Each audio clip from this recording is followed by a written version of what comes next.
place for graduate students to earn advanced credentials and prepare for careers as leaders and innovators.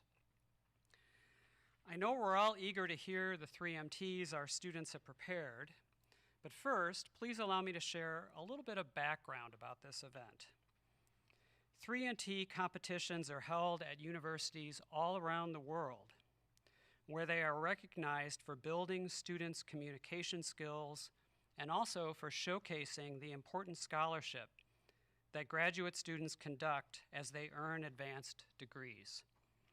If you're new to the idea of a 3MT, the idea is for students to convey their thesis research in clear, relatable ways within a strict 3-minute time limit.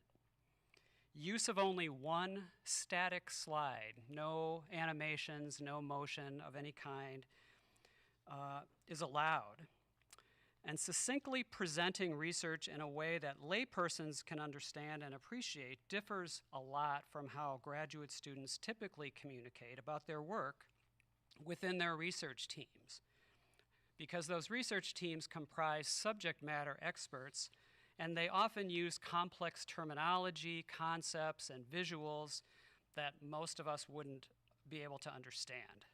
So being able to transform a complex research story into an inspiring vignette is an important skill that scholars can use in a variety of ways, including during job interviews and in conversations with the news media. Our event this afternoon follows the protocols established by the University of Queensland in Australia. That's where the 3MT originated. In addition to the time limit, no questions from the audience, nor from the judges, are allowed, and we ask that the audience refrain from applause until all speakers have finished. For those of you here in person, out of respect for the presenters, we ask that you do not leave the room during the program. If you absolutely must leave, please do so between presentations. And please refrain from enjoying the snacks at the back of the room until we break for the judges to deliberate after all the presentations have been given. Please at this time double check to make sure your cell phones are either off or in silent mode. So the presentations this afternoon will be evaluated by 3 distinguished judges. Larissa Holtmeyer-Jones was appointed President and CEO of the Iowa State University Foundation in 2015. In this role, she is responsible for the organization's efforts to engage the university community and inspire investment to advance Iowa State University's land-grant mission. The foundation is a nonprofit organization responsible for fundraising, stewardship, information management, and endowment and resource management. Larissa serves as principal liaison between the leadership of Iowa State University and the Foundation's Board of Directors. Carter Nordman is a member of the Iowa General Assembly, representing House District 47.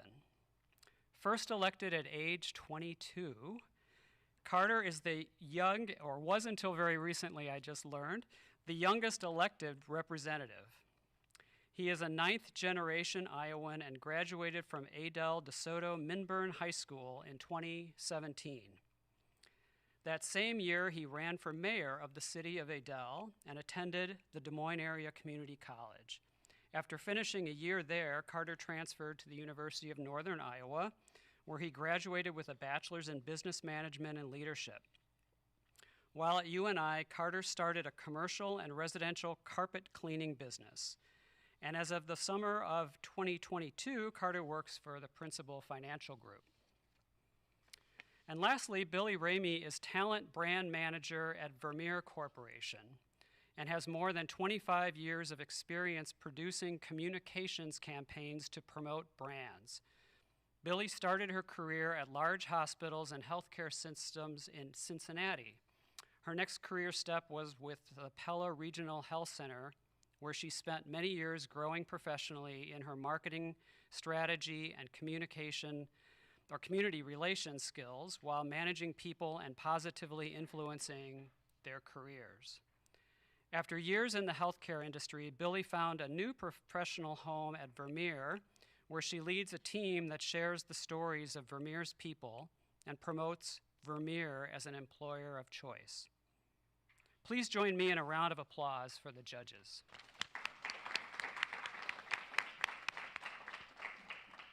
Well, we're nearly ready to begin the presentation. So presenters, when you come to the front, will you please come to the front when your title slides appear on the screen?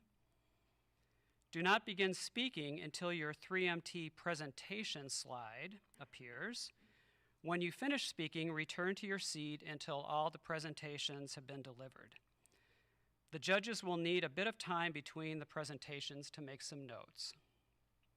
So 3 quick requests for those of us in the room today. First, please again refrain from applause until all the presenters have finished. Please remember to cast your vote for the People's Choice Award, and you'll hear more about that in a little while, after the presentations are over. And lastly, once again, please make sure your cell phones are either off or in silent mode. So with that, let's get started with the first presentation. In the heart of America's agricultural landscape, Iowa stands as a bastion of cultivation, renowned for its prolific pork and corn industries. Amidst these fertile fields, however, a prolific and intricate challenge emerges: the porcine reproductive and respiratory syndrome virus, also known as PRRS. PRRS stands as a formidable adversary within the swine industry, causing reproductive failure in sows and respiratory problems in pigs in general. Studies have estimated the economic impact of the disease to be upwards of $600 million a year. Over time, the virus has evolved into various strains, much like COVID-19 did, with the L1C variant being particularly challenging due to its rapid mutation rate and ability to evade the host's immune response. The challenge is to track and identify new PRRS variants, which is akin to finding a needle in a genetic haystack. Usually, we need to wait until many sequences of a new variant accumulate, and it becomes obvious in something like a phylogenetic tree that there is something new. However, this means we have to wait until a lot of pigs get the new variant, and that's a bit counterintuitive. Although a work in progress, my professors and I have outlined a method that includes multidimensional scaling to compare PRRS sequences based on their cycle threshold, or CT value, which is a metric used to estimate viral load. To determine the effectiveness of this plan, I will include data from the L1C variant in my analysis, as it is recently well documented.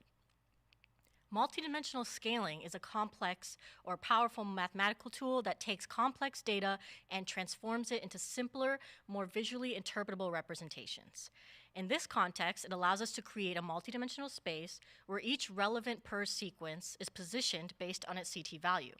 We can then look at the proximity of these sequences to each other in these 2-dimensional or 3-dimensional spaces and identify clusters that represent distinct viral variants.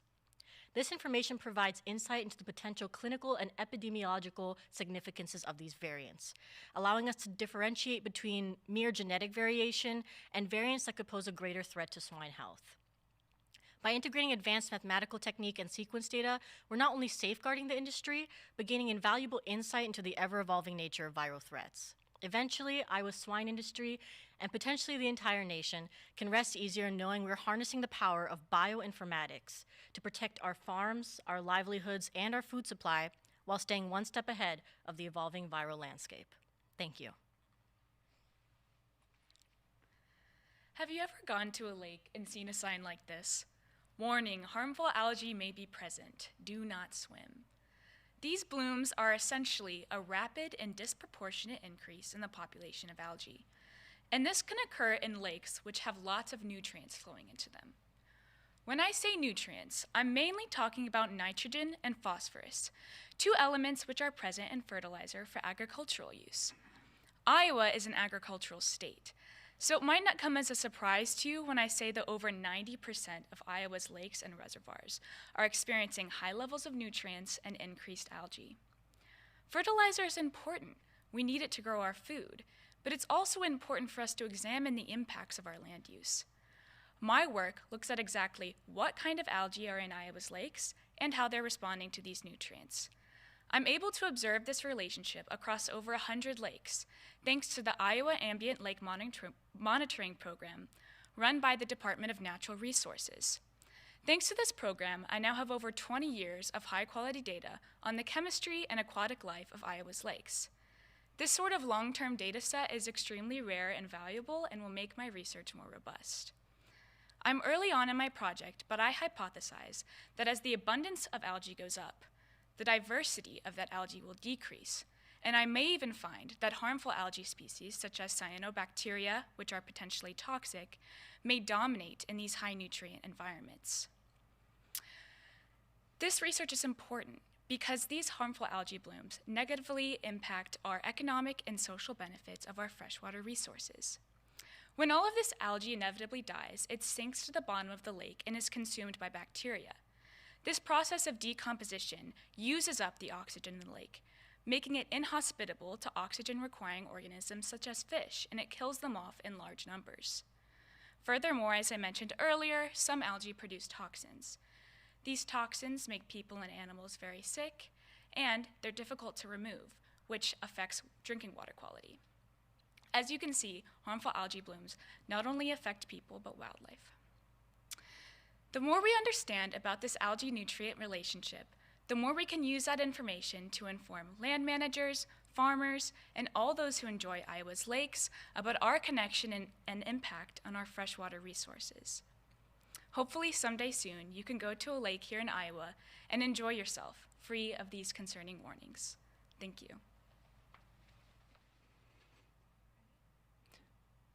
Let's focus that picture on your left, my right. What do you see? Leaves from fall, Cyrite bus, or gas station? Well, what if I say you can take those leaves, make it into fuel, and then pump it into Cyrite bus and make that bus run? Well, sounds funny, interesting. Let's see how it can be done. I call that strategy WTF. Well, what the fuel? Let's see what do you mean by W. It's the waste. So in all over the Iowa, there is like more than 1 billion pound of waste being generated every year. That's huge, right? So that's the problem, and we got a solution.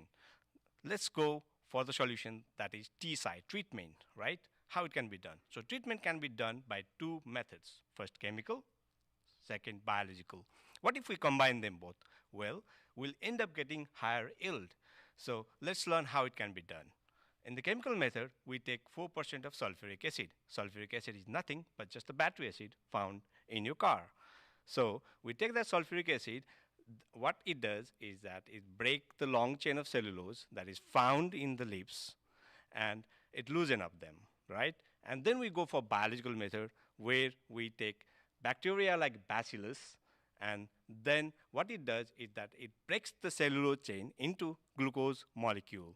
So once we get the glucose molecule, what we are going to do is we are going to take Saccharomyces cerevisiae. Yeah, that's the baker's yeast, what we used to use in the baking, right? So we take that baker's yeast, and then we convert the glucose into ethanol. So that is where we have our fuel, right? So how to extract that? So, well, let's go towards the fuel, like how to get that F, right? So what we do is we implement the process called distillation. So in distillation, we do is we take the bioreactor and we heat it up above 172 degrees Fahrenheit. Well, what it does it evaporates the ethanol and collects in one place. Well, we get the ethanol, and now we can use that ethanol and supply it into the gas station and then pump it into Cyrite bus and make that bus running. Now we will thank the science of making the biofuel, and instead of cursing the science of digging the petroleum fuel, so we'll get our fuel and we'll get that bus running. And I think that is one of the huge achievements that we get from the science, right? So thank you.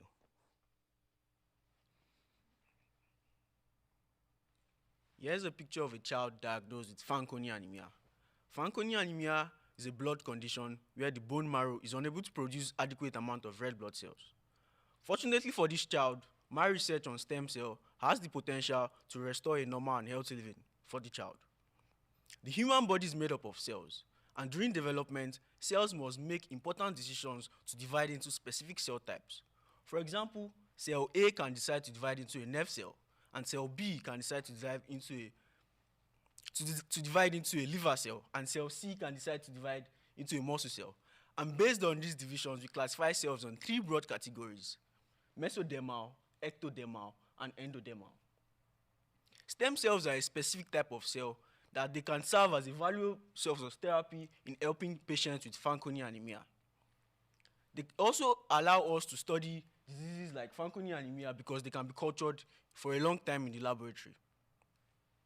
I study pluripotent stem cells, and during development, these pluripotent stem cells express certain proteins like NANOX, OX2, and OX4. And while we know a lot about these pluripotent stem cells and these proteins, we don't know what role these proteins play during development. So I asked the question using biological data sets: what is the role of NANOG during differentiation? And recently we found some interesting results. NANOG has the ability to change its binding partner, and by changing of this binding partner, it directs how cells differentiate. For example, when NANOG binds with SOX2 and OX4, it keeps cells in their pluripotent condition, and when it binds with L8X1, it allows cells to divide towards the mesodermal route.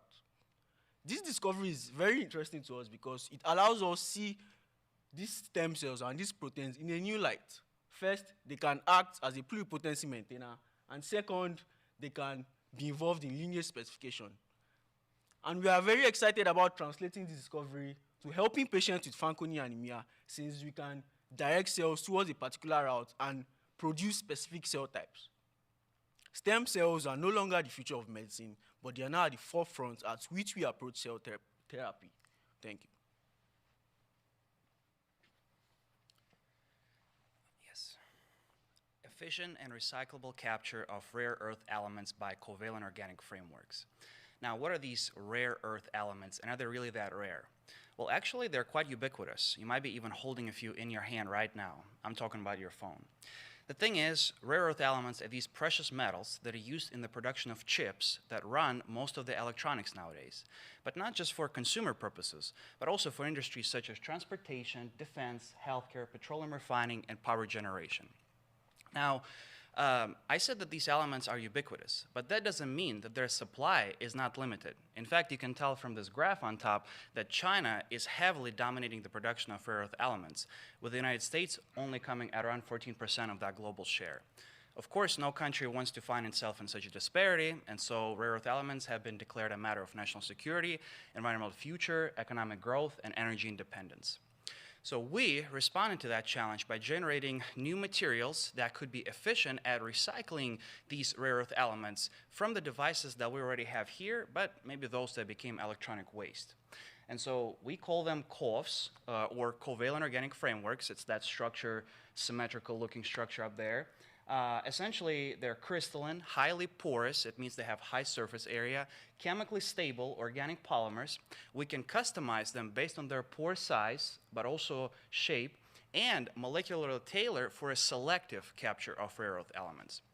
How do we evaluate the performance of this material? Well, really, the most critical parameter is its maximum capacity. In other words, how many rare earth elements can be captured using just 1 gram of this COF. And so I'm pleased to tell you that we can do as high as 0.6 grams of rare earths for each gram of COF. You might be thinking to yourself, is it really that impressive? Well, actually it is, because when you put it in the context, we're doing 400% better than the next best competitor out there. So I would consider that a breakthrough. In addition, we demonstrate that this material can be reused at least 3 times, and that means that the production costs for COFs and extraction costs for rare earth elements significantly go down. So putting it all together on this little recyclability chart on the far right, we think that these materials can really change the rare earth application industry and perhaps even the world, because sooner or later, unfortunately, your phone will become electronic waste. But we'll take it for electron scrapping, prepare a solution of rare earth elements out of it, and then use this COF technology to recapture and recycle these elements for the new chips to be put in the next generation phones, ultimately minimizing waste and making a world a better place. Thank you. How many of you have interacted with deer before, whether that be through hunting, farming, or you have just seen them in the wild? I'm sure quite a few of us have. Deer are an essential part to our society. They provide hunters with food, deer farmers with livestock, and they are a large part of Native American culture.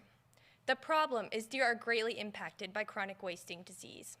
Chronic wasting disease is a neurodegenerative disease that is ultimately fatal as there is no cure for it. Clinical signs of this disease occurring in deer include severe weight loss, hypersalivation, loss of their coat, and they will typically act in a much more friendly manner towards humans. The first case of chronic wasting disease occurring was in Colorado in 1967. Since then, this disease has become distributed among 31 US states as of September of 2023. As this disease has become increasingly distributed over the past 56 years, we aim to better understand how it is being transmitted. Chronic wasting disease accumulates in a deer's brain, affecting their central nervous system, but it also sheds out of their feces, urine, saliva, and blood, contaminating the environment. This contamination, along with nose-to-nose contact with free-ranging deer, could lead to other species coming into contact with this disease.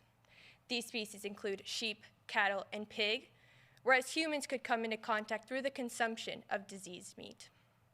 My research aims at understanding how these other species are affected by this deadly disease, and if they play a part in the distribution of it. Results from my research so far have shown sheep are able to be carriers of chronic wasting disease. They do not show clinical signs of becoming sick from it, but they do appear positive when we test their tissues in the lab. When we take material from a sheep, positive material, and we inoculate it into a deer model, the deer model does show clinical signs of chronic wasting disease. This is important because it helps us understand that although sheep aren't of concern of becoming visibly sick from chronic wasting disease, they could be assisting in the transmission of it. Future work will look at these various other species. How are they affected by this deadly disease, and how do they play a part in the distribution of it? Thank you.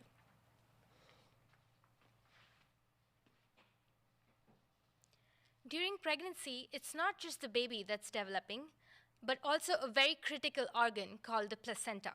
The placenta is the lifeline for the baby and can also impact mother's health. Cells from the baby's side that help form this placenta during pregnancy travel and invade the mother's uterus. This invasion, if it's too shallow or too deep, both can be extremely harmful and can cause pregnancy complications. So this invasion has to be precise, because if invasion is shallow, it can lead to premature birth of the baby, and invasion is too deep, it can lead to internal bleeding in the mother's uterus. Precise invasion comes with precise regulation of genes, and this goes down to the DNA of placental cells. The DNA element that I focus on is called an enhancer. Enhancers help regulate genes that in turn make proteins that help cells perform functions like invasion. Now let's imagine cells to be an espresso machine, where the ultimate job is to produce coffee. Just like espresso machines have knobs to regulate and fine-tune the strength of the coffee, cells can have enhancers that ultimately control the amount of protein being produced. Now, since we can't use cells from a currently pregnant woman to test these cellular knobs, we used cells which we manipulate and grow in a dish in our lab. Using these cells in my research, we found that we could use a method where we essentially broke the enhancer. And we did this carefully and in different ways. This broken enhancer now lost its regulation capacity and also could not produce the right amount of protein. We not only saw that it lost its regulation capacity, did not produce the right amount of protein, but also had an impact on placental cell invasion.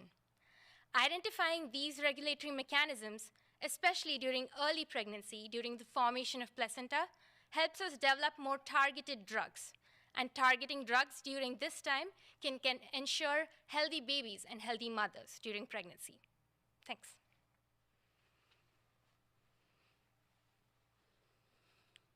What does it mean to be successful?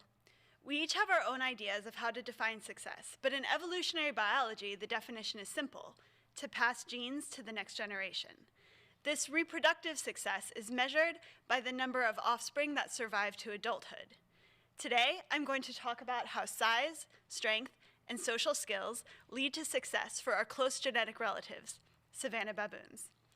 These baboons live in large social groups of up to 200 members. This leads to competition between males for access to mating opportunities. Competition can lead to conflict, which is why size and strength are so beneficial. However, in nature, conflict can be costly. Costly conflict leads to injury, which means the animal must focus on healing instead of on mating effort. And if injury leads to death, he has lost not just one, but all future mating opportunities. This is why social skills are so important as we learn about patterns in primate evolution. My study follows male baboons as they develop from juvenile to adolescent to adult. As they grow in size and strength, how do they also increase their social skills? We keep careful grooming records for the 140 baboons in the wild troop we study in Kenya. Using these grooming records, I'm able to count the number of grooming partners for each male over time. With this analysis, I found that male baboons tend to have more partners as they get older. This past summer, I spent time with the baboons in Kenya. I identified males in different stages of development and followed them closely, making notes on frequencies of social behaviors. I found that in general, males do spend more time in friendly rather than aggressive behaviors. I also found that juveniles, while they spend a lot of time in play, also spend time practicing the same social behaviors seen in older adolescents and adults, such as grooming their friends, greeting adult males, and even mounting females. My goal is to understand how the differences between these males persist over time, and whether those who consistently demonstrate a high number of grooming partners and a high frequency of greeting behaviors go on to have more mating opportunities than those who rely on size and strength, but not social skills. I expect that males who develop social skills early go on to have more reproductive success. Although our common ancestor with baboons was almost 30 million years ago, we share so much evolutionary history. We also live in a similar social environment with the potential for both competition and cooperation. It is clear to primatologists that social skills are deeply encoded into primate DNA. Since humans are just another primate species, I propose that as humans we measure our success as a species and as a society by our ability to maintain meaningful social connections and avoid costly conflict. Thank you. I would like to acknowledge the planning committee for this event. I'm not sure how to explain to people who don't see it every day like I do how hard these individuals work. The effort for next year's event will start maybe immediately after this one is over, tomorrow, today even. This group is so dedicated to this event. They love the 3MT. They're so motivated by it and so inspired by the work that the students are doing and to help them build these communication skills. It's just something to behold in my office to see them get together just so frequently, talking about this with such passion and excitement. Denise Verkota, who's standing back there by the door, I just want to say one extra piece of something about her because I learned at lunch today, I didn't realize this, that she's worked at Iowa State, or she did work at Iowa State for 45 years. She's now retired. So she was here for 45 years on the staff, on the faculty, retired, but she still wants to be on this committee. And so she continues to do this. That's the kind of dedication.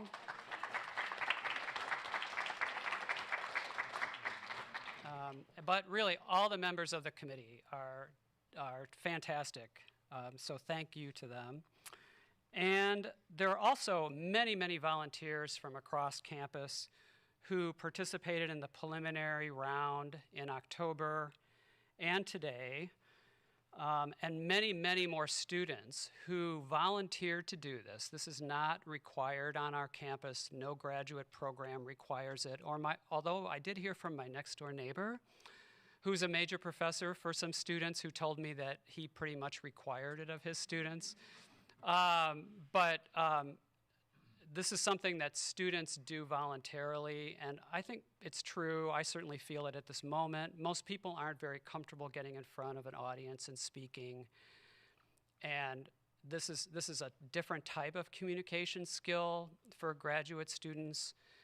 So I just think it's tremendous that so many students, we had over 100 students sign up originally to do this and get started in the competition, and it was winnowed down to these 8 excellent finalists. So it's great. And I think all the students, so I've told people during the planning sessions that I think anybody who puts themselves out there and does this voluntarily is a winner. And then I think everybody who participated in that early round really is a winner, and certainly today, although we're only going to recognize 3 students with awards, I think all 8 of them were excellent and are definitely great examples of the fantastic graduate student population we have here at Iowa State. Okay, so with that, we give out 3 awards.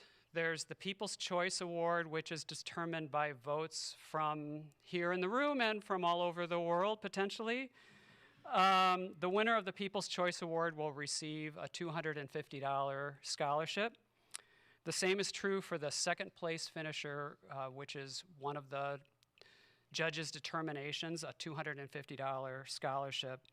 And then the first place person will receive a $500 scholarship, plus have all of their travel expenses covered to attend the Midwestern Association of Graduate Schools meeting in St. Louis, Missouri in April, and represent the university there in that competition among Midwestern universities. So with that, drum roll, the People's Choice winner, I'll cover that one first, is, and I hope I get this as close as possible to correct, Oluwate Bailoba Amanu. Sure, come on up. Congratulations. The second place finisher is Alexander Volkov.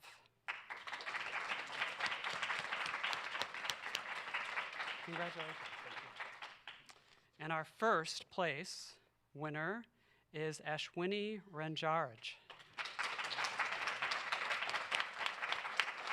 Congratulations. So, congratulations to all the participants, particularly the award winners. Thank you, everybody, for joining us this afternoon. Please stay and have some additional refreshments if you'd like. Look at the facilities here at Ryman Gardens, which are fantastic, especially on a beautiful day like this. Thank you for all of everybody who joined remotely, and I hope we'll see many of you next year in November for the final round in 2024.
we will be stopping this one early, so eyes up near the end. There's a couple spots where we may expect it.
Corral fights.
I didn't know what university I wanted to go to, and during our university fair, Iowa State was the only one offering animal science pre-vet, so I was like, that's a sign, I'm gonna just go. Back on my island on St. Thomas, there's not much care for animals, so I figured this has got to be better, and that's kind of like what drove me to Iowa State.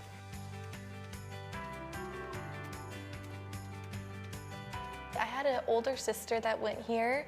I also knew of the Global Resource Systems major that's unique to Iowa State. And so after visiting with some faculty members and touring the campus, I just knew it was the right fit for me. I studied abroad my first semester at Iowa State. It completely opened my eyes to what the world is like and how there's so much more to learn. The recruiting part really led me here. You know, I never in a million years would have thought that I would be in Ames, Iowa. I'm so grateful that I did. When you're a student athlete, you got school, you got practice, you got to work out. Having a daily schedule every day is very important. Iowa State has a very good engineering program, understanding how electricity behaves and specifically electromagnetic waves. That was something that I was deeply interested in. I am a first-gen student. I think it is important for our family to continue breaking barriers. I think about all the opportunities I've had within the marching band to serve as a student leader and now as a drum major, to lead a group of 300, 400 students, showed me what it means to lead with integrity and authenticity. Innovation and entrepreneurship definitely wasn't something that I was looking for when I came to Iowa State, but I ended up finding the program.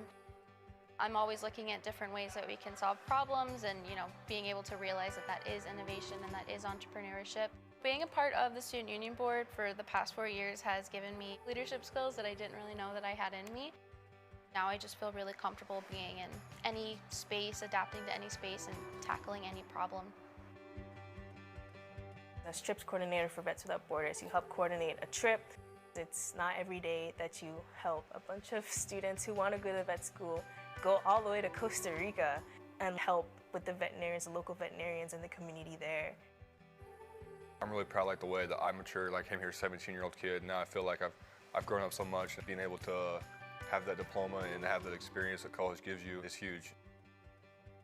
I've been in choir for 4 years here at Iowa State, so I have a lot of memories singing with my choir.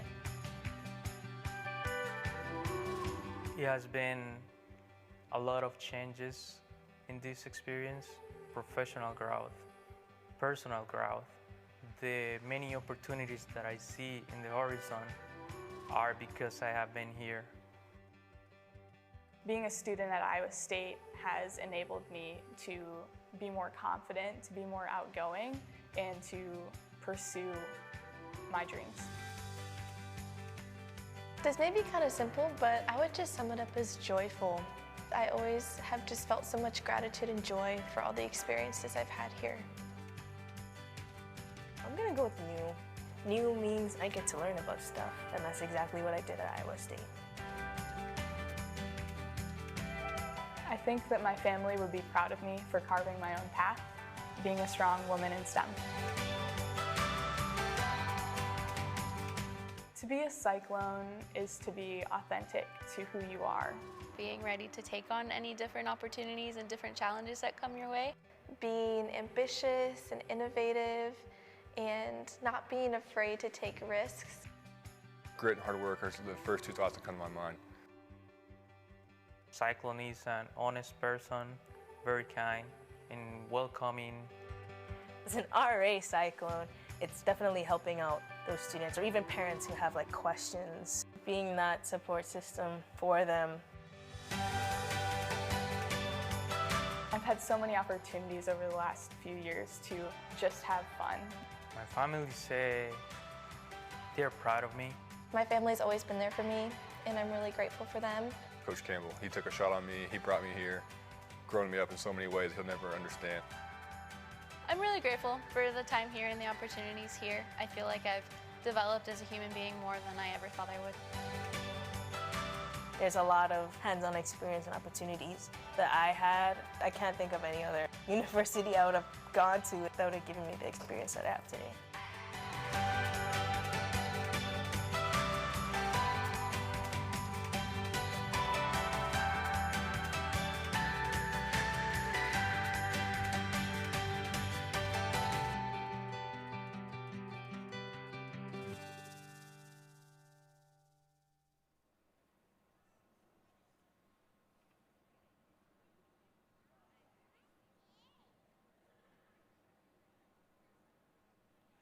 Good evening. Iowa State University is pleased and honored to welcome the family and friends of our graduates to the Fall 2023 Graduate College Commencement Ceremony here in Hilton Coliseum. Today's commencement ceremony recognizes recent graduates in Iowa State University's proud 165-year history of academic achievement, excellence, and service. The processional will begin with presentation of the college banner by the Graduate College's student marshal, who will be accompanied by the dean and the student's university escort. The posting of the college banner will be followed by the processional of candidates for master's degrees, followed by candidates for doctoral degrees and their presenting professors. Members of the assembly may remain seated during the processional. At this time, it is our privilege to present to you Kristen Fries Kraft, student marshal for the Graduate College. Kristen is accompanied by Dr. Elizabeth Bobeck, associate professor of animal science, and by Dean William Graves.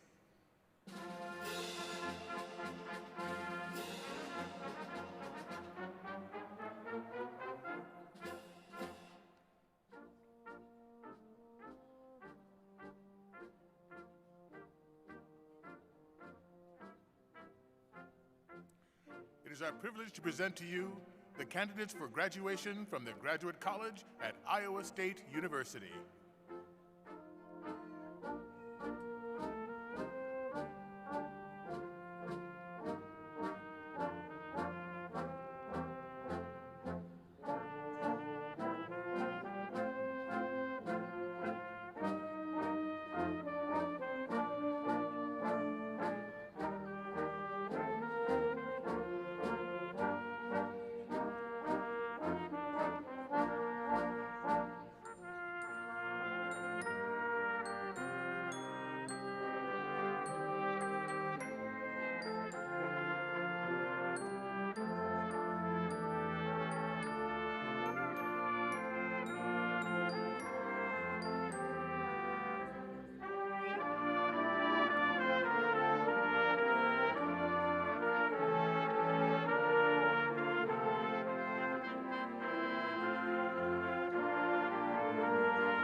Signaling the official beginning of our graduate college commencement ceremony, the University Mace, carried by Chief Faculty Marshal Dr. Robert Wallace, precedes the President.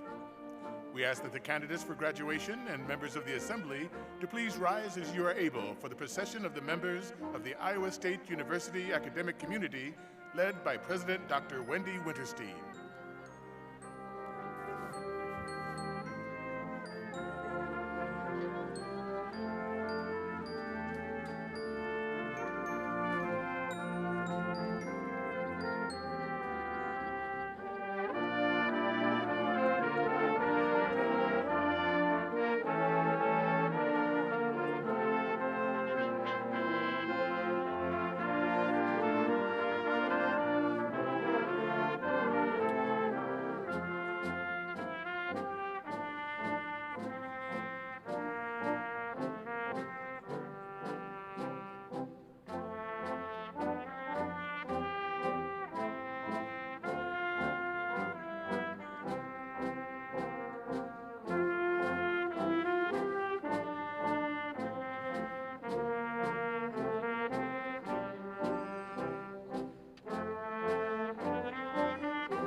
Iowa State University is very pleased to introduce Allie Pauley as the Fall 2023 Graduate Commencement Ceremony student vocalist.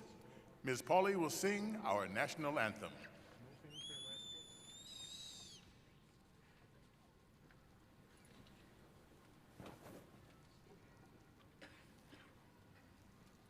Please join me in the singing of the national anthem.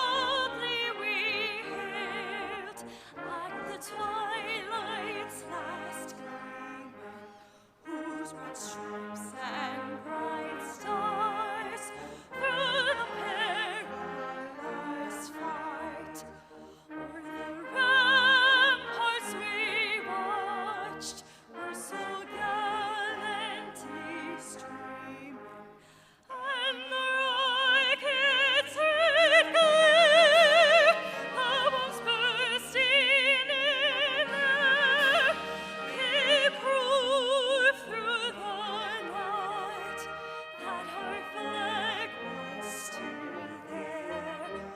Oh, say does that star-spangled banner yet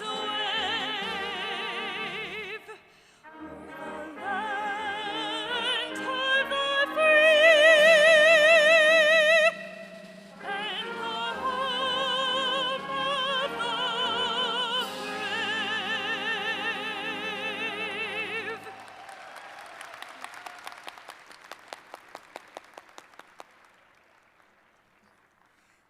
Please be seated.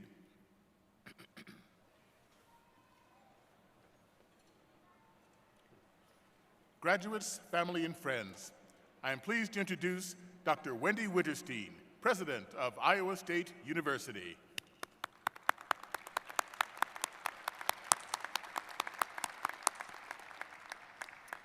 Good evening.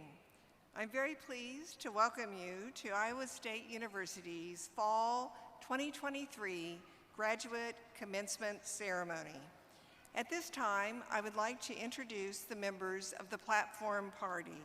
I ask that they please stand and remain standing until all introductions are made. Dr. Adam Schwartz, Director of the U.S. Department of Energy, Ames National Laboratory, Professor of Materials Sciences and Engineering and Commencement speaker. Dr. Jonathan Wickert, Senior Vice President and Provost. Dr. Dawn Bratz-Prince, Interim Vice President for Diversity, Equity, and Inclusion, and Associate Provost for Faculty. Ms. Sharon Evans, Associate Vice President for Student Affairs and Dean of Students. Dr. Jody McGill, Assistant Dean of Research and Graduate Students, and the John G. Salisbury Endowed Chair in the College of Veterinary Medicine and Associate Professor of Veterinary Microbiology and Preventative Medicine. Ms. Sarah Bennett-George, Associate Teaching Professor in Apparel, Events, and Hospitality Management and Faculty Senate President. Dr. Jeffrey Johnson, Laura and Russ Talbot, Endowed President and Chief Executive Officer of the Iowa State University Alumni Association. Dr. Robert Wallace, Associate Professor of Ecology, Evolution, and Organismal Biology and Chief Faculty Marshal. Dr. William Graves, Dean of the Graduate College. Mr. Luis Rico Gutierrez, Dean of the College of Design.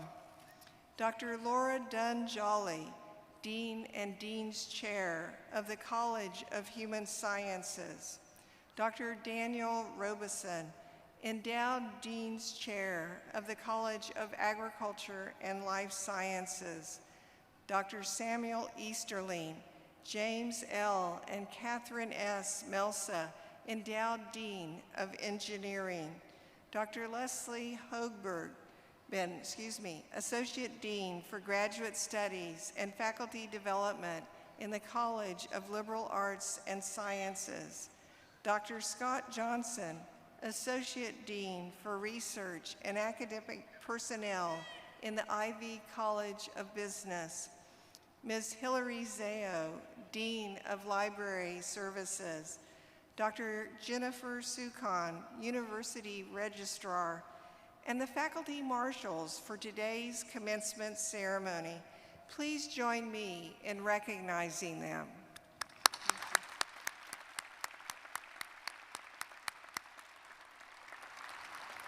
You may be seated. On behalf of our university leaders, faculty, and staff, we are delighted to honor and celebrate our newest graduates of Iowa State University. Commencement is the most important and significant ceremony that a university holds. For our graduates, it represents the culmination of years of hard work, focused study, perseverance, and personal growth. For family and friends, it's a time to share in the success of their graduate and to be recognized for the wonderful support and care they have provided throughout the years. And for Iowa State University, it represents the successful completion of our most important responsibility to society, preparing the next generation of scholars, innovators, and leaders. Graduates, tonight you join the very special group of people who hold advanced degrees from this renowned institution. No matter where you go in this world, you are now a part of the legacy of excellence at Iowa State University. We look forward to what your future holds. We know that you will continue to make us proud. Congratulations to all of you.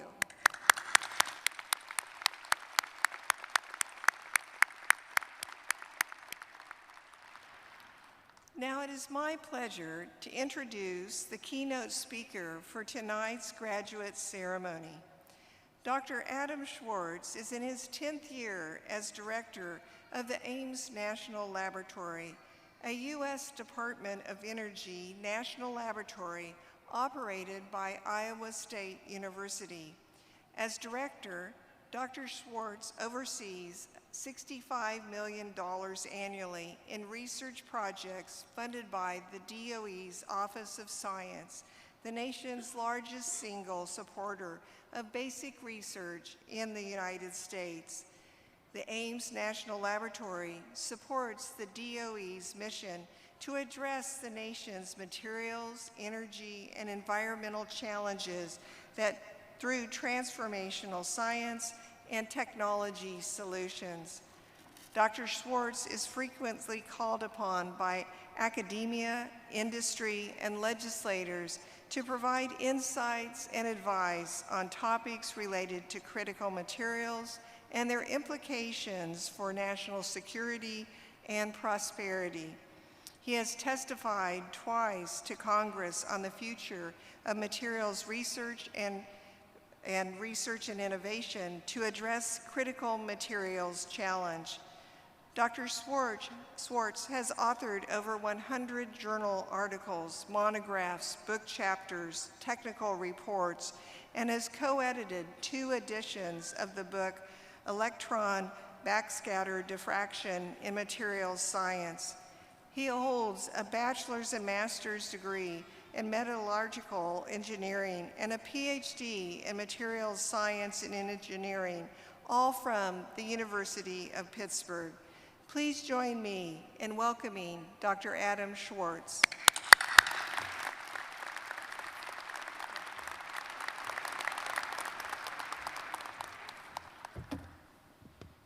Hi, everybody.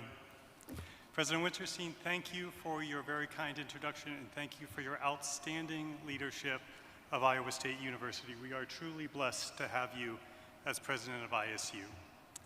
Provost Wicker, Dean Graves, all the deans, department chairs, major professors, faculty, and staff, thank you all for your dedication and tireless efforts to create an inspirational learning environment for these wonderful graduates and for all ISU students. Parents, families, and friends, thank you for everything that you have done for these amazing graduates. These students would not be here today without your love, your encouragement, and your guidance. Thank you. Let's hear it for the parents, families, and friends.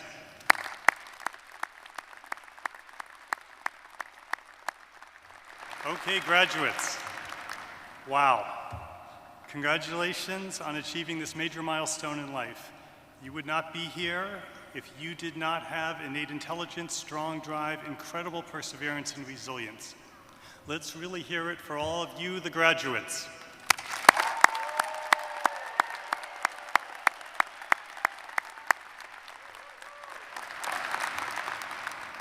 For many of you, this commencement marks the end of a challenging, often stressful period of life. It is also the beginning of a riveting story which will be full of success, adventure, love, loss, challenges, uncertainties, and obstacles overcome.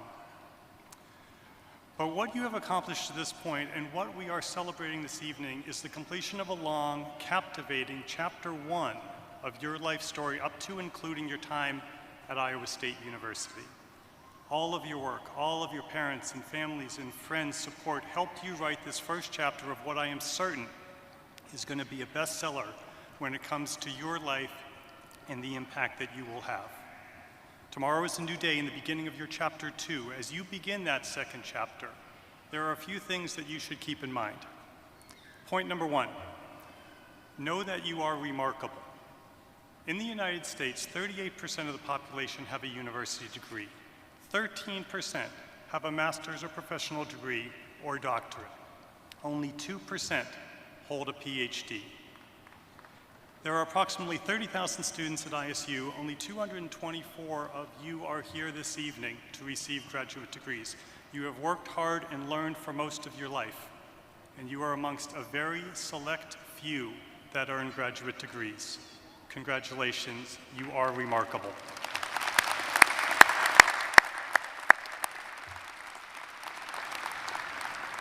Point number 2, align with your DNA. Chapter 2 is all about opportunities and uncertainties and finding your best career and life path. Many of you know your next move or your next position, but many of you don't. I, for one, never really had a career plan. Please don't take this as a recommendation. It is not for everyone. But it wasn't always that way. In high school, I definitely had a plan. And that plan, don't laugh, was to become a professional racquetball player. All right, you can laugh. I didn't even apply to college until well past the due date. Why? Because a significant injury the day before Christmas break, my high school senior year, derailed career plan number one. Faced with a new and uncertain future, I started in liberal arts and sciences, then transferred to engineering. The decision to change majors was based on slightly increased personal awareness, but more importantly, an understanding that engineering was much better aligned with my DNA. The decision to stay at the University of Pittsburgh for graduate school was an easy one. I received a powerful recruitment talk and was challenged by and loved the thought of learning more about materials. At that point, my graduate degree absolutely aligned with my DNA, but I still didn't have a career plan. The postdoc position at Lawrence Livermore National Laboratory was chosen as much by geography as the science I was going to do. And my path as a scientist and scientific leader was dictated more by the needs of the Department of Energy National Laboratory than my own fuzzy career aspirations. At the time, all I wanted to do was good science. But I discovered that I love mission-driven research. It's what got me out of bed in the morning, and it still does. That's the alignment with my DNA. Find the alignment with your DNA, and the rest will follow. Point number 3, accept uncertainty. Change is inevitable, not all outcomes are predetermined, and uncertainty abounds. If I had written my career plan in stone growing up, or as a postdoc or a career scientist, I can assure you that I would not be with you here tonight. Where you go in Chapter 2 is up to you, but always remember both you and your career path are ever evolving and changeable. Accept it. Be flexible, resilient, and adaptable. There will be many forks in the road, many difficult decisions to be made, and even more possible outcomes. You will make great decisions, and maybe a few not so great ones. That's okay. Chapter 2 is long.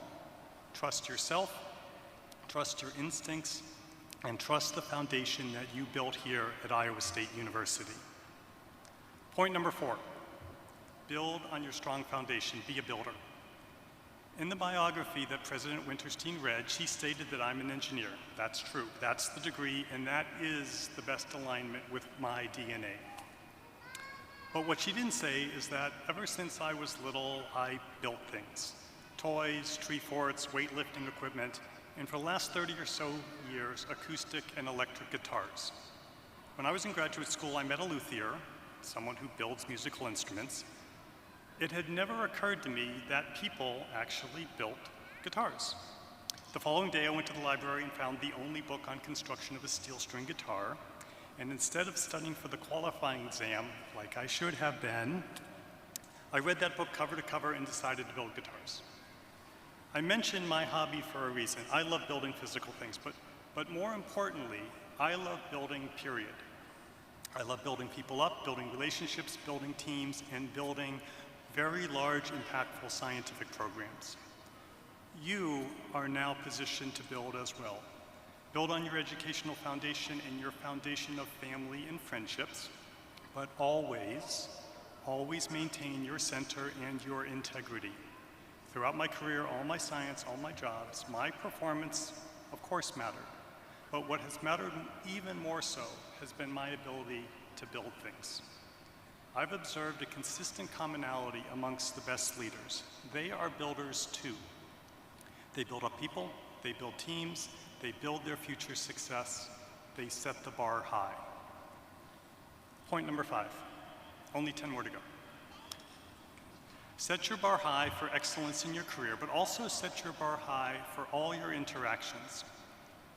If you build solid friendships, strong collaborations, and trusted relationships in both your personal and professional lives, you will without doubt flourish. Build people up, be open, be engaging, be ready to listen, be a giver. Model self-respect and respect of others. Have faith in humanity, be interdisciplinary. Foster diversity of ideas and thoughts. Be patient with people and generous with your time. With strong relationships, you will be considered a strong leader, beloved friend, and devoted partner as your Chapter 2 comes together. Point number 6, the last major point, be a helper. In retrospect, when the laboratory I worked for had a need and asked for help, I helped. That was recognized.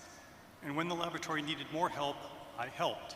If there is a national or global need, if there's a grand challenge that needs solutions, and if I have any capability to help, sign me up. Lessons that I learned: be a helper, be generous with your knowledge and your time, be loyal. You will find it rewarding and you will be rewarded. There are plenty of needs everywhere we look. The world needs clean air, clean water, clean energy, safe food, ample shelter, high quality education, and affordable, accessible health care, just to name a few. The list is nearly endless. Make sure your Chapter 2 aligns with your DNA and enables you to be a generous helper. We are all meant to serve. You have all proven that you have the drive and the passion to work hard. You've demonstrated that you are remarkable. Having a graduate degree from Iowa State University is a tremendous achievement and will provide you with wonderful opportunities. Draft your Chapter 2, finding the intersection of the skills that align with your DNA, your ability to serve, and what your community and society needs. That intersection is the foundation for you to build on. Be open to the many twists and turns and uncertainties that lie ahead. Ask questions, ask big questions, and always stay curious. Do great things in your career, but in the end, remember, it is all about the relationships you build with people, your family, your friends, your coworkers, and your community. Make every interaction count, not just for your own success, but for the success of everyone. I wish you all the best in your future careers and your lives. Again, congratulations to all the graduates and to those who helped make it happen. Good luck.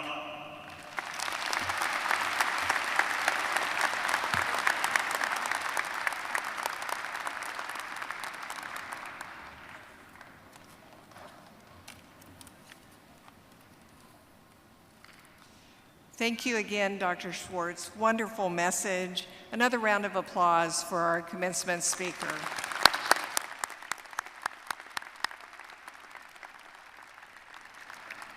At this time, I call upon Senior Vice President and Provost, Dr. Jonathan Wickert, to recognize those students graduating with distinction.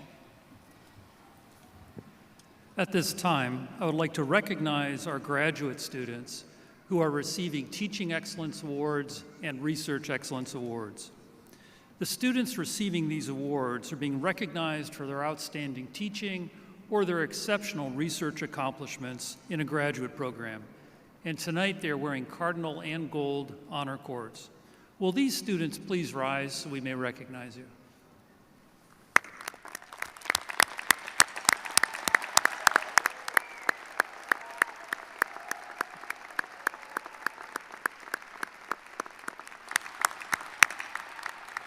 On behalf of our faculty, I offer you sincere congratulations. Thank you for your excellent contributions during your graduate studies. Provost Wickert, I now call upon you for the conferring of degrees. We shall now proceed with the conferring of degrees, and we will begin with the conferring of the Doctor of Philosophy and Doctor of Education degrees. The Dean of the Graduate College will ask the doctoral candidates to stand, and he will present them to the President. After President Winterstein formally awards the degrees, the graduates will then be seated.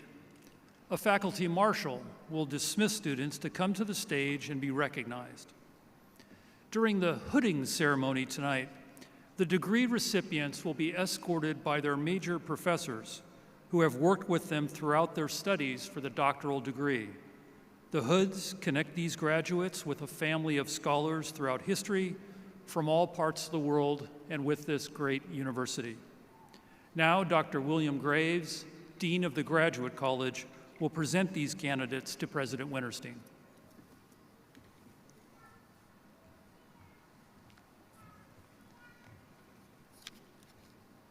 Candidates for doctoral degrees, please rise as you are able.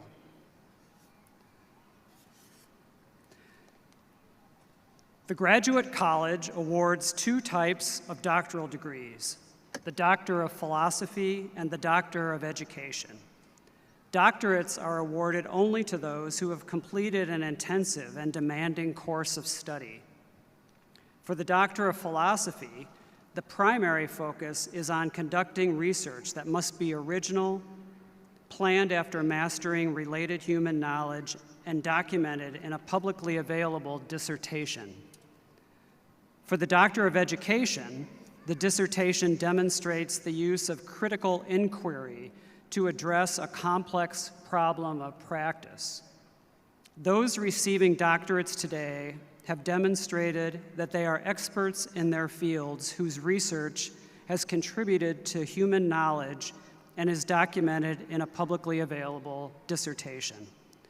The hoods they assume symbolize their admission to the exclusive ranks of those who have earned the titles Doctor of Philosophy and Doctor of Education. President Winterstein, these candidates have completed all required courses. They've demonstrated their ability in research or critical inquiry, and they've passed all examinations.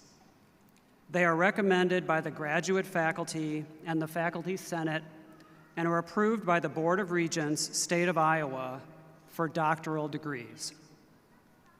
In recognition of the satisfactory completion of your respective programs in the Graduate College, and by the authority delegated to me by the Board of Regents, I confer upon you the degree Doctor of Philosophy or Doctor of Education, with its accompanying rights, privileges, and obligations. The diploma, now to be placed in your hands, and the hood with which you will be invested, shall forever be the testimony of this highest academic rank. Congratulations.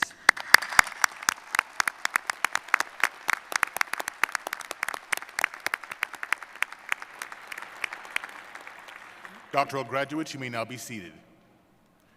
The faculty marshals will dismiss you by row to approach the stage. We will begin with Dean Graves presenting the Graduate College's Student Marshal to President Winterstein. President Winterstein, Provost Wickert, it is my honor to introduce our Student Marshal, Kristen Fries-Kraft, who is escorted by Dr. Elizabeth Bobeck, Associate Professor in the Department of Animal Science.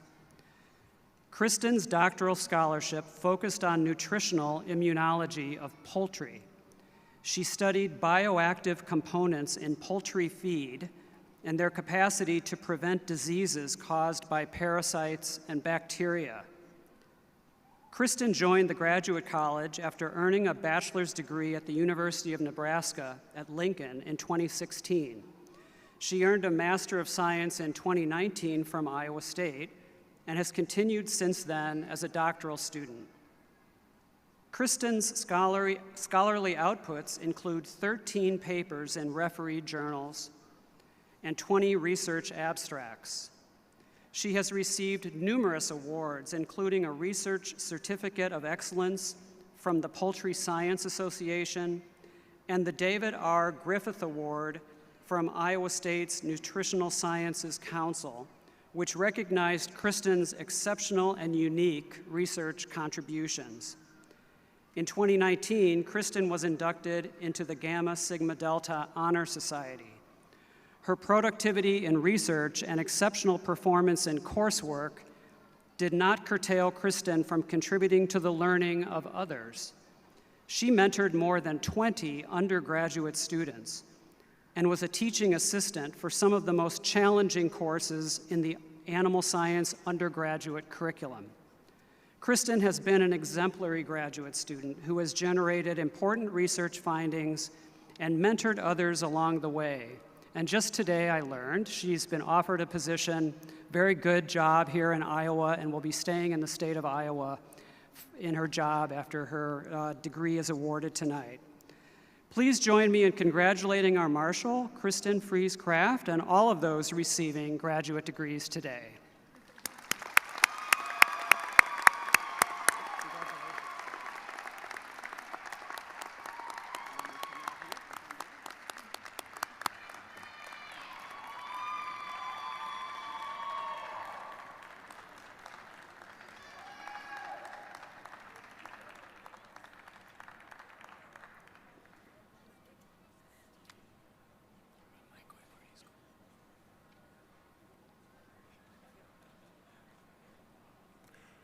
Mang Xiao, major in education, presented by Dr. Linda Hagedorn and Dr. Janice Friedel. Marampalli Saikaran, major in electrical engineering, presented by Dr. Doug Jacobson.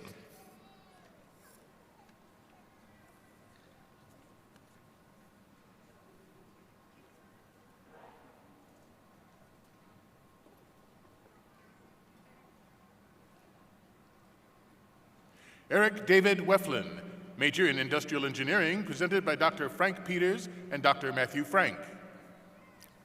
Duo Zhang, major in computer engineering, presented by Dr. Doug Jacobson.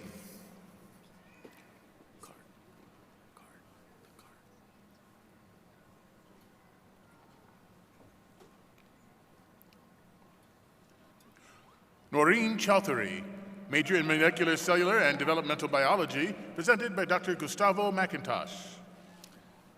Megan Ryan, major in computer engineering, presented by Dr. Doug Jacobson.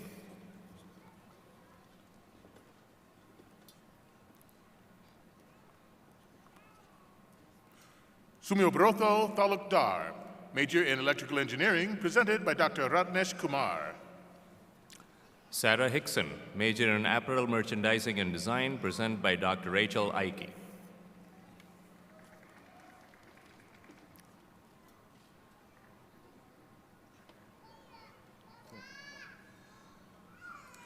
Ramez Raza Hossain, major in electrical engineering, presented by Dr. Ratnesh Kumar. Jessica Charla, major in apparel merchandising and design, presented by Dr. Rachel Ike.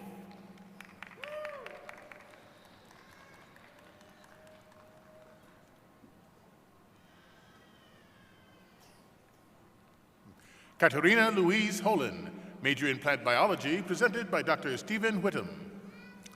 Habibullah Abdul Qadir, major in aerospace engineering, presented by Dr. Osama Abdel Khalik.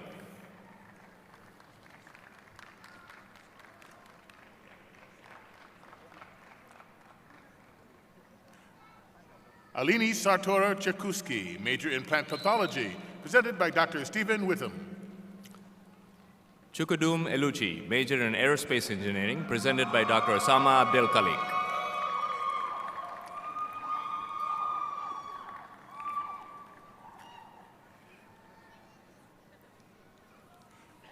Jan Kwekestedt, major in hospitality management, presented by Dr. Jeffrey Kushkowski. Hang Lee, major in aerospace engineering, presented by Dr. Osama Abdel Khalik.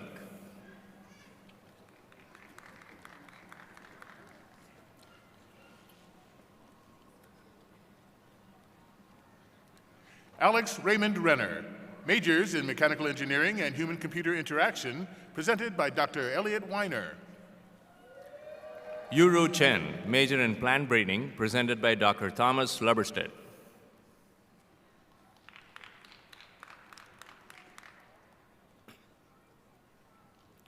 Fahad Obaid, major in mechanical engineering, presented by Dr. Jonghyun Lee.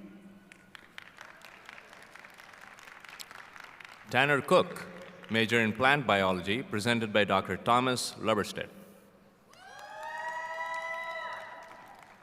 Cicero Pola, major in mechanical engineering, presented by Dr. Carmen Gomez.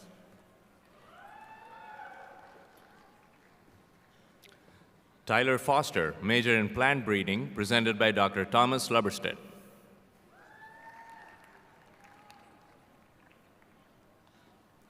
Diwakar Awate, major in mechanical engineering, presented by Dr. Carmen Gomez.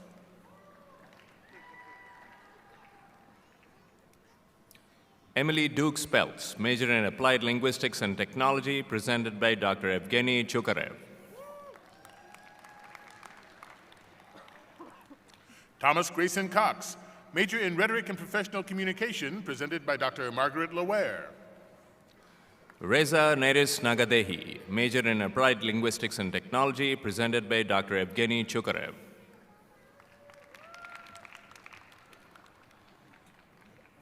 Jinji Pang, major in veterinary microbiology, presented by Dr. Orhan Sahin and Dr. Chi Ching Chang.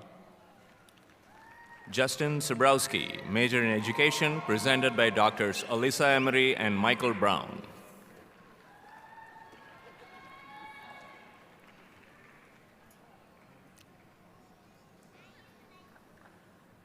Haley Nicole Summers, majors in Sustainable Agriculture and Environmental Science, presented by Dr. John Tyndall and Dr. Emily Zimmerman. Saransh Dikshit, major in Civil Engineering, presented by Dr. Alice Alipur.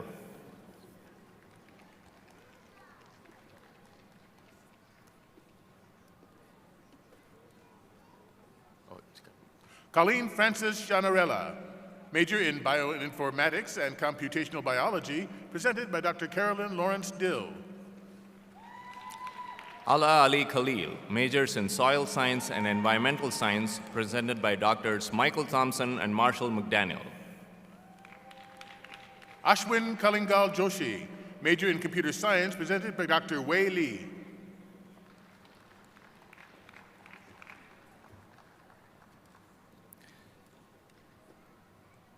Colin Payton, major in Rhetoric and Professional Communication, presented by Dr. Abram Anders. Natasha Alina Nemmers, major in Gerontology, presented by Dr. Jonggun Lee. Jaquise Mary Lowe, major in Biochemistry, presented by Dr. Amy Andreatti.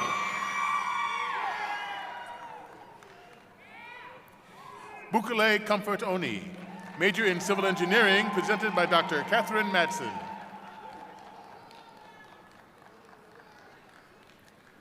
Mitchell Baum, major in Crop Production and Physiology, presented by Dr. Soterios Archontoulis.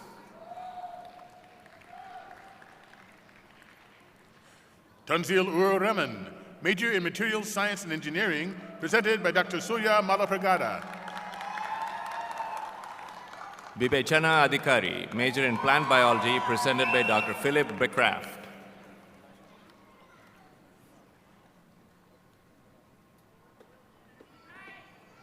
Brandon Lamar Clark, major in Education, presented by Dr. Joanne Marshall. Jenny Marsh, major in Neuroscience, presented by Dr. Sarah Bentil.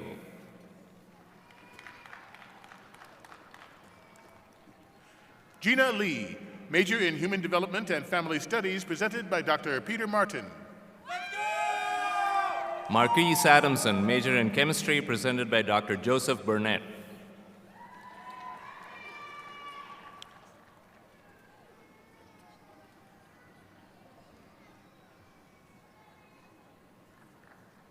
Madison Patricia Olson, major in Materials Science and Engineering, presented by Dr. Steve Martin. Liang Zhang, major in Electrical Engineering, presented by Dr. Vikram Dalal.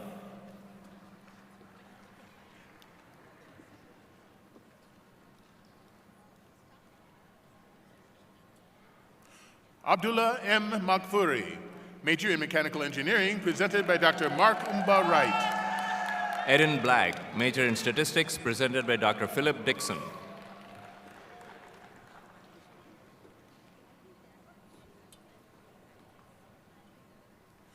Yong Suk Cho, major in Mechanical Engineering, presented by Dr. James Michael. Yilun Yang, major in Civil Engineering, presented by Dr. Jingdong O'Brien.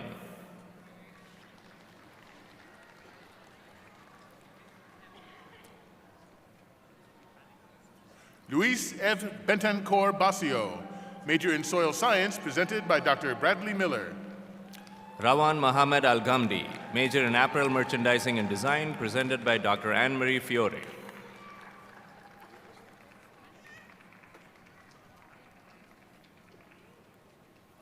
Timothy Jacob Phillips Smith, major in Economics, presented by Dr. Giancarlo Moschini. Manuela Faulhaber, major in Human-Computer Interaction, presented by Dr. Jonathan Fox.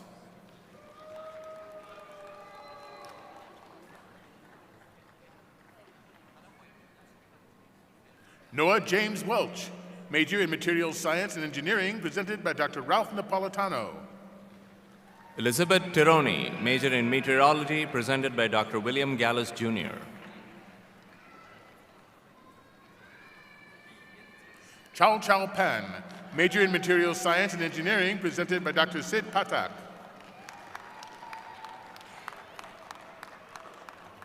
Long Hee, majors in Education and Human-Computer Interaction, presented by Dr. Benjamin Gleason.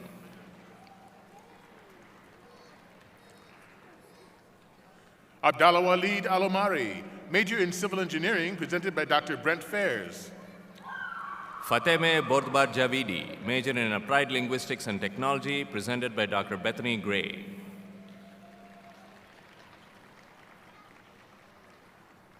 Shanti Amaranathan, major in apparel merchandising and design, presented by Dr. Kelly Reddy Best. Dayton Smirchek, major in animal science, presented by Dr. Stephanie Hansen. Rachel Maria Sorensen, major in toxicology, presented by Dr. Derek Rollins. Roy Pillars, major in mechanical engineering, presented by Dr. Theodore Heindel.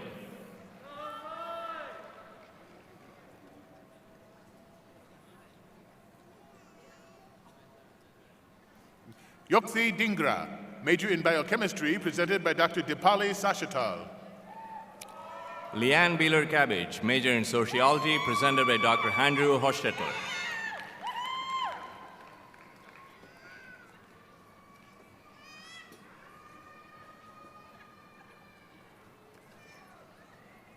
Tori Rudolph, major in genetics and genomics, presented by Dr. Joshua Selsby. Jia Liu, major in bioinformatics and computational biology, presented by Dr. Adina Howe.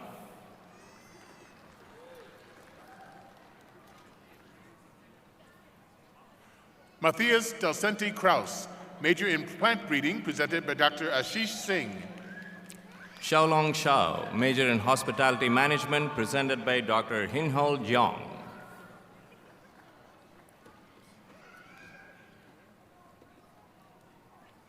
Justin Andrew LaJoy, major in mechanical engineering, presented by Dr. Travis Sipple.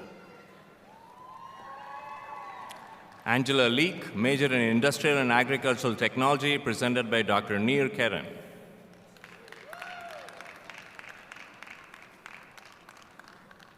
Travis Jumper, major in agricultural education, presented by Dr. Scott Smalley.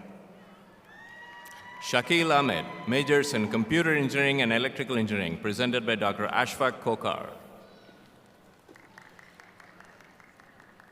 Timothy Patrick Nair, major in agricultural and biosystems engineering, presented by Dr. Michelle Soupier. Corey Cooper, major in animal breeding and genetics, presented by Dr. James Coltis. Yanhua Wang, major in industrial engineering, presented by Dr. Richard Stone. Manish Srivastav, major in agricultural and biosystems engineering, presented by Dr. Udoyara Tim. Shulan Shao, majors in meat science and food science and technology, presented by Dr. Rodrigo Tarte. T. Honghwa Hu, major in bioinformatics and computational biology, presented by Dr. Gitu Tuteja. Amalia Emmanuel Stevens, major in microbiology, presented by Dr. Marion Kohut. Monica Penowit, major in plant pathology, presented by Dr. Gregory Tilka.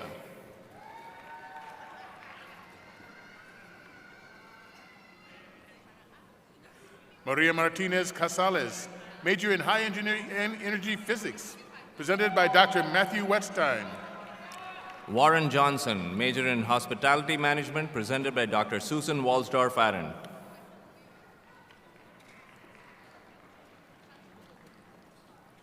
Mohsen Torabi Dizaji, majors in civil engineering and chemical engineering, presented by Dr. Peter Taylor. Gaurav Rawal, major in population sciences and animal health, presented by Dr. Jianqiang Zhang.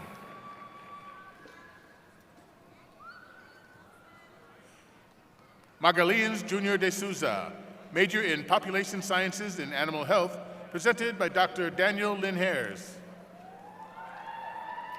Chang Yong Oh, major in biochemistry, presented by Dr. Eric Henderson. Ning Zhang, major in plant biology, presented by Dr. Olga Zabotina. Kritika Phadke, major in microbiology, presented by Dr. Brian Belair.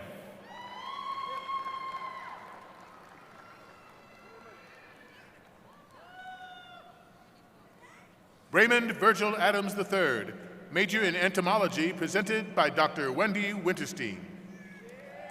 Shatabdi Sen, major in bioinformatics and computational biology, presented by Dr. Carson Andorf.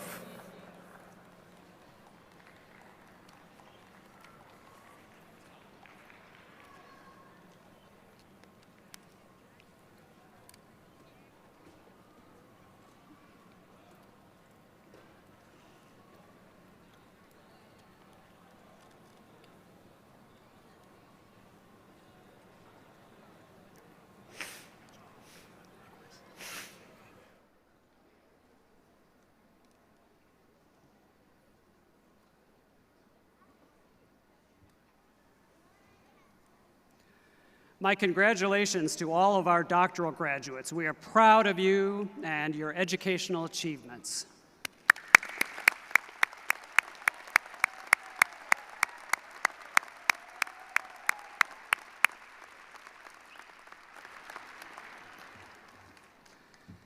Candidates for master's degrees, please rise as you are able.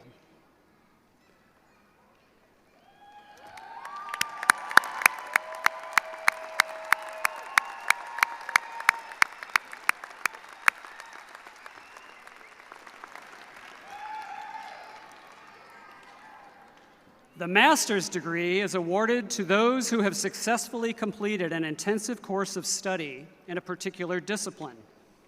Reflecting the diversity of ways in which advanced knowledge and skills can be obtained, the university awards a variety of master's degrees with specific names and expectations.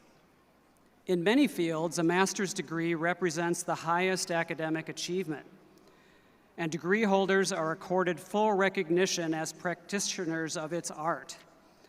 The master's degree often involves research and the preparation of a thesis or a creative component that demonstrates an ability to conduct original inquiry. All of those who receive their degrees today have demonstrated a dedication to learning and to enhancing their abilities to contribute to society. Their degrees demonstrate that they have truly mastered a complex and demanding body of knowledge. President Winterstein, these candidates have completed the requirements prescribed by their respective degree programs. They are recommended by the graduate faculty and the Faculty Senate and are approved by the Board of Regents, State of Iowa, for master's degrees. In recognition of the satisfactory completion of your respective programs in the Graduate College and by the authority delegated to me by the Iowa Board of Regents, I confer upon you your master's degree with its accompanying rights, privileges, and obligations. The diploma, now to be placed in your hands, shall forever be the testimony of this advanced academic achievement. Congratulations.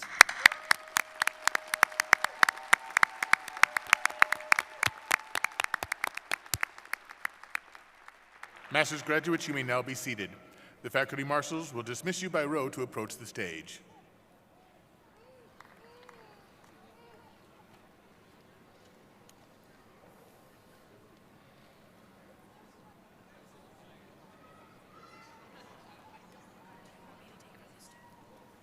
He goes first. Dr. Wallace gently grabs him, which is why he's moving the water.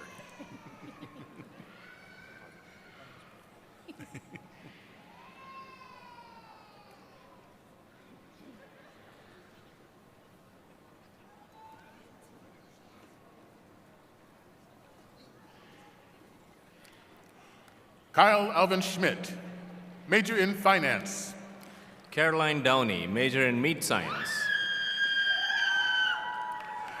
Elza Reed Derry, major in industrial and agricultural technology. Amy McLaughlin, major in animal science. Tanner Lee Lambert, major in geology. Tyler Jason Meyer, major in environmental science. Colin Michael Shawn, major in geology. Reed Barker, majors in environmental science and soil science. Caitlin Christine Poland, major in family and consumer sciences. Peyton Parker, major in finance. Pratik Parodel, major in geology. Sierra Kaufman, major in agricultural education.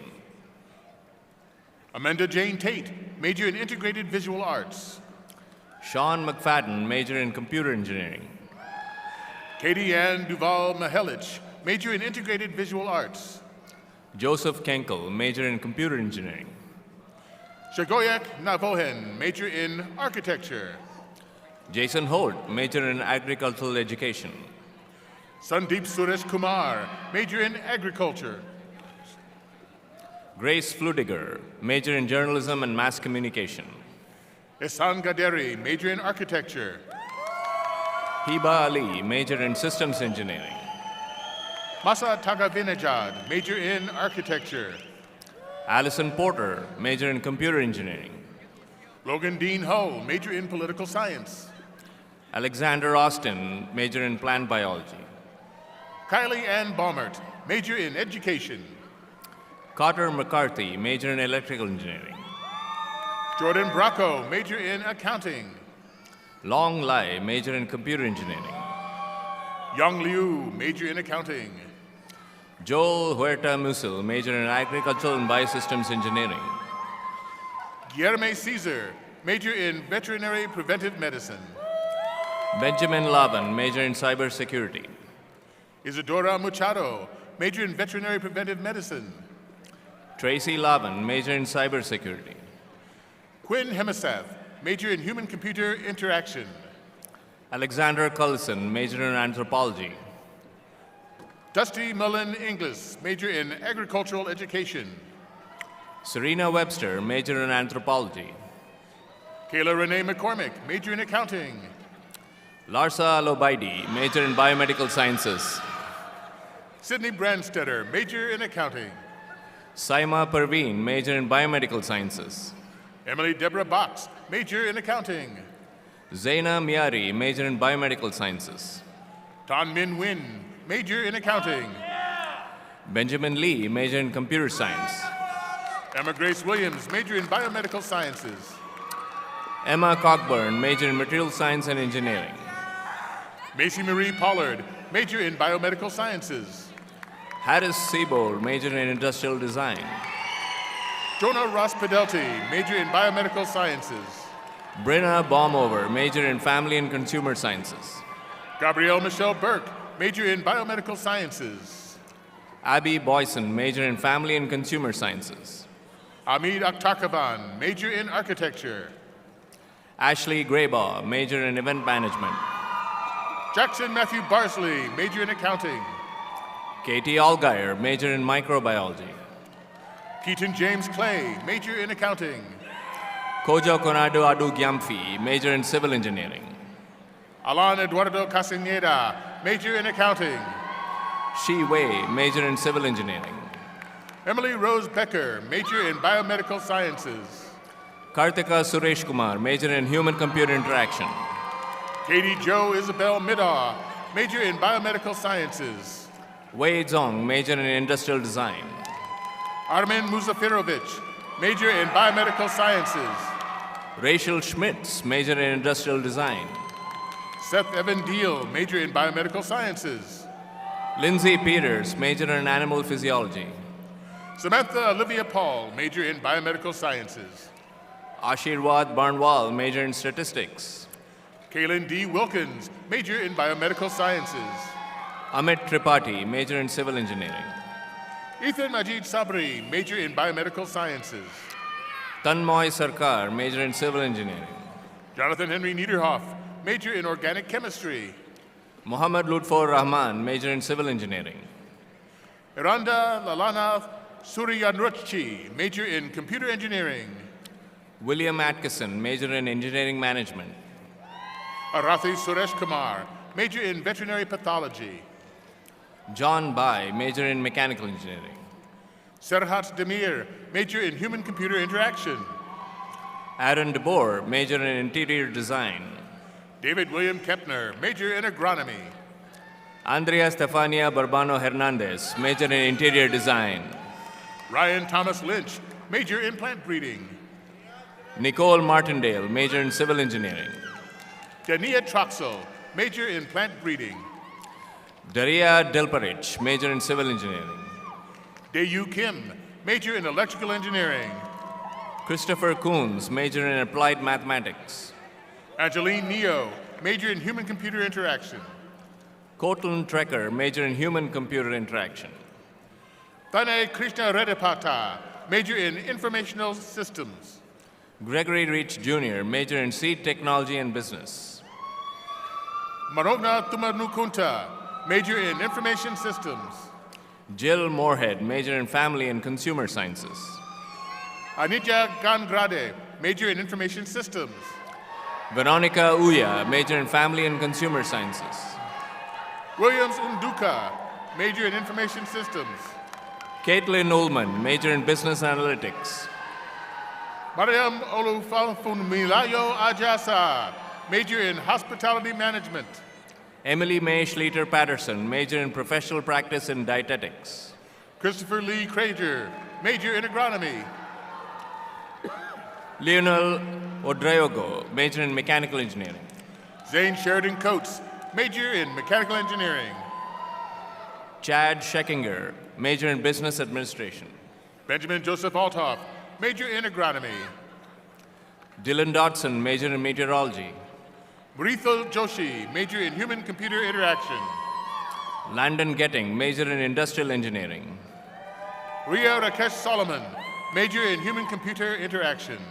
Sylvia Knight, major in industrial engineering. Siru Manandar, major in human-computer interaction. Kiet Tuong Tran, major in aerospace engineering. Tanzim Rahat, major in applied mathematics. Riley Barrett, major in human-computer interaction. Carolyn Irene King, major in agronomy. Krishanti Ganesamurthy, major in industrial and agricultural technology. Lighton Nachidi, major in community and regional planning. Jia Jia, major in information systems. Shayotani Ghosh, major in computer science. Solomon Blaine Amos, major in environmental science.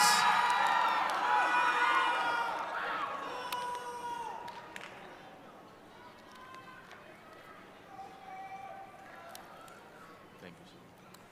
Someone's family is very supportive.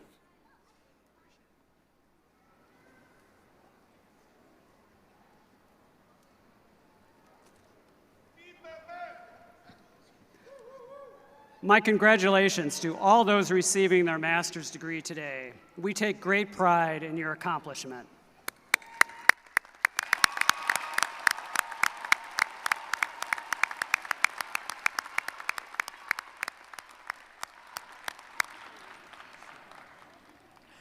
On behalf of the entire university community, I extend my sincerest congratulations to all of our graduates. We wish you the very best, and we look forward to hearing from you about all of your many accomplishments. Another round of applause for our graduates.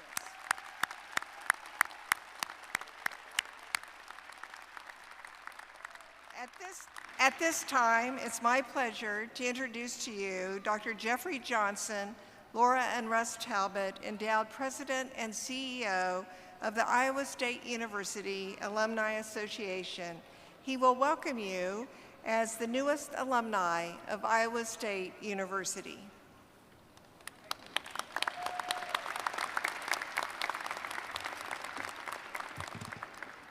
Thank you, President Winterstein.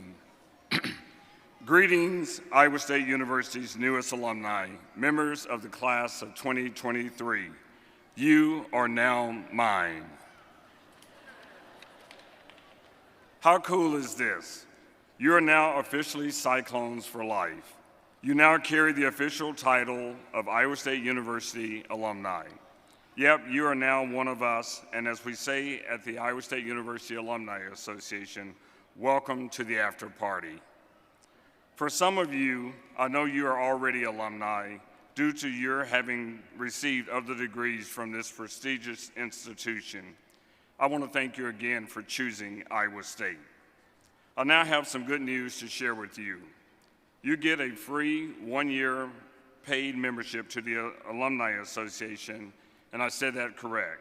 It is free, and it has been paid for by other alumni of this university who have chose to pay your membership as a gift to you for your achievements. This free membership will provide you access to all the benefits, services, and opportunities connected to the ISU Alumni Association, and so allow me to tell you how and why this happened.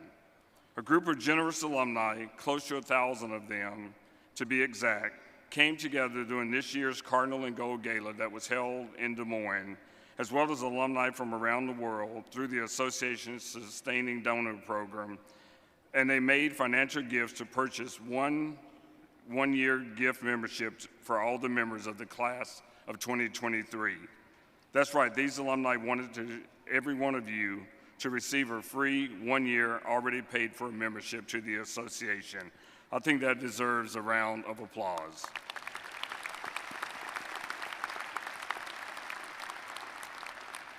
Please know that their desire was simply to salute you and not to add any additional expense to you or your family as you make this transition from students to alumni. To make this offer official, there is one thing they asked the association to do and one thing they're asking of you. They asked the association to make it easy for you to access and accept this gift membership, and they're asking you to activate your free gifted membership. And you can do that as soon as possible by scanning the QR code that is on the back of the insert that is inside your diploma holder. Please do so today or by December 31st. We'll also be sending you an email with information as a helpful reminder. All I ask is that you not delete my first email to you. Once you activate this free gifted membership, you will gain access to the online alumni directory that will connect you with alumni in your community. You will be added to the mailing list to receive Iowa Stater magazine that will give you access also to online discounts, the opportunity to receive new grad tip sheets and programs, and special member invitations. Please know that today you join the ranks of some more than 284,000 Cyclones everywhere who are making their communities and the world a better place. These Iowa State graduates live in 99 counties of Iowa, all 50 states of the United States, and in more than 153 countries. Being university alumni is a statement of accomplishment. It means you have a bona fide relationship to a place and are linked to its future. Your and Iowa State's identities are now mutually intertwined. You also get to decide how the relationship matures and how you will use it to advance your goals and its aspirations. So please remember these 5 things. No matter what you do or where you go, you will always be a member of this prestigious higher education family. This university and all who work here will always be interested in what you do, how you continue to contribute to society, and what you become. Number 2, make Iowa State visible in your daily life. Wear your school colors, sport a license plate or a license plate cover, hang your diploma, and place an Alumni Association membership decal on your vehicle. By doing these simple acts, you're sure to connect with other Iowa Staters. Number 3, alumni help fund building projects. They invested in your faculty and your programs. They also invested in you through scholarships, conference attendance, and many other ways. You and the alumni of the future will largely determine what your children, your grandchildren, and others will find when they matriculate to Iowa State. So when you're able, consider giving back as well. Number 4, keep in touch. Come back to visit campus. Take road trips with your college buddies and join a local alumni club. If you have a change of address, be sure to let the association know in order that we may put you in touch with other alumni in your new community. Finally, renew that free gifted membership a year from when you activate it. You're going to want to stay an active member. So in closing, and with every good wish for your success, your health, and your happiness, on behalf of the staff and board of the ISU Alumni Association, we look forward to becoming partners with you in helping you advance your careers, enhance your degrees, stay connected to your colleges, support your alma mater, and network with Cyclones everywhere. And don't forget to activate your free 1-year gifted membership by December 31st. Congratulations again, class of 2023, and remember, you are Cyclones for life. Congratulations.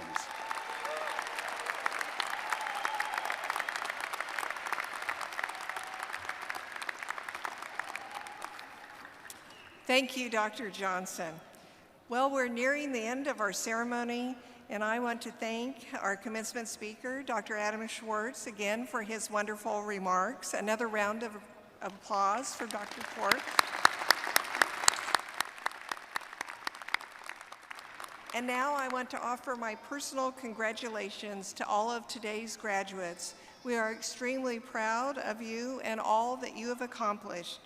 Your Iowa State diploma is the culmination of rigorous coursework, hands-on learning, and life-changing experiences both inside and outside of the classroom. It is a symbol of both the university's excellence and your hard-earned academic achievement.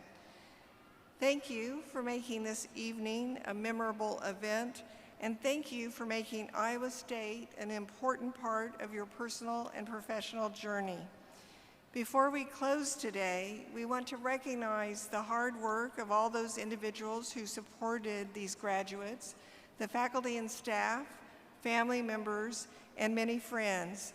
I ask the graduates to rise and find your family and friends in the audience and thank them for their support. Please rise and thank your family and friends.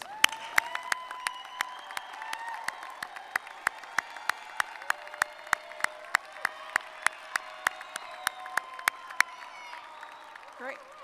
I now ask the audience, would the audience rise and thank these wonderful graduates. Show your pride for all of their achievements.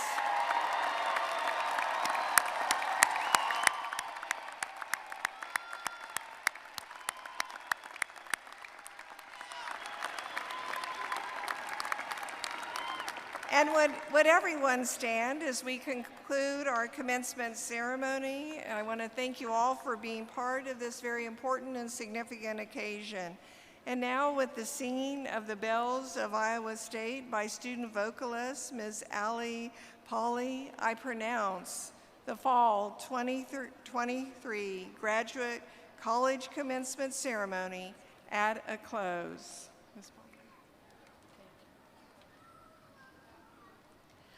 Please join me in singing the Bells of Iowa State. You can find the music in the back of your program.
Thank you.